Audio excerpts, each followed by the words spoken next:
Having a place to call your own is the dream for most. But getting onto the property ladder for the first time can be a hard slog. And if you want to buy your own house, the average deposit is nearly £50,000. To avoid these rising costs, some are now turning their backs on traditional bricks and mortar and switching instead to living full-time in a van. There are over 6 million Instagram posts by people from all over the world showing off their van lives. And 2 months ago, Chef Helen and indoor skydiving instructor Chris decided to join them, buying a van for £1,500 to convert into their very first home together. 50% of my wages goes on my rent. When we live in the van, we'll both have about £400 each to spare. When I first told my parents, they were a little bit concerned. I think that was the time you introduced me as well. Hey, this is Chris, and I'm moving into a van. Yeah.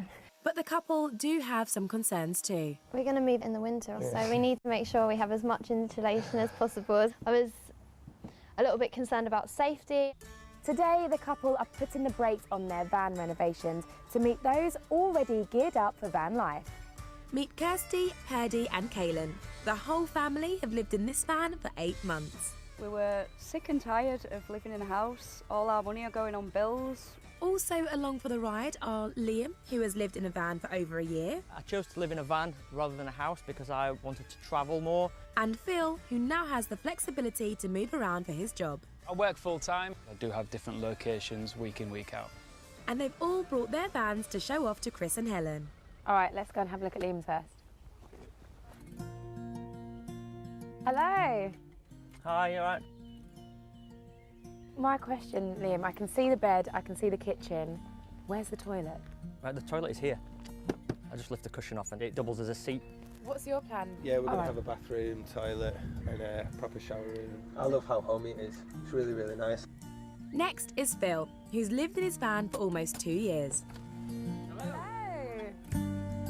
So very different to Liam's van, isn't it, in here? I managed to do everything within 1,500.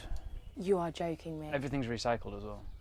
But basics of power and heating takes a chunk out of any budget. The most expensive things are things like the solar panels. There will be times that you will run out of power. Having gas supplies is a big addition. Yeah. Do you ever get worried about leaving your van unattended? Yeah, that's one of the reasons why I put the second door in. Fitted an alarm system as well. It's a bit like a house, really. Hello. In Kirsty's van, there are 3 of them all sharing the same space.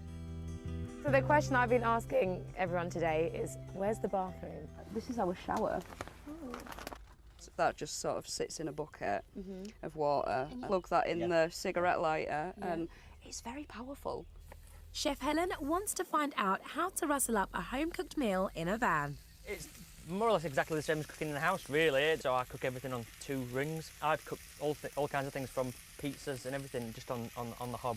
When we first move into the van, I don't think we're going to be able to afford a fridge. Can you see that being feasible for us? So I don't use a fridge. I have either dried food or fresh vegetables, and that is it. That's good to know. Yeah.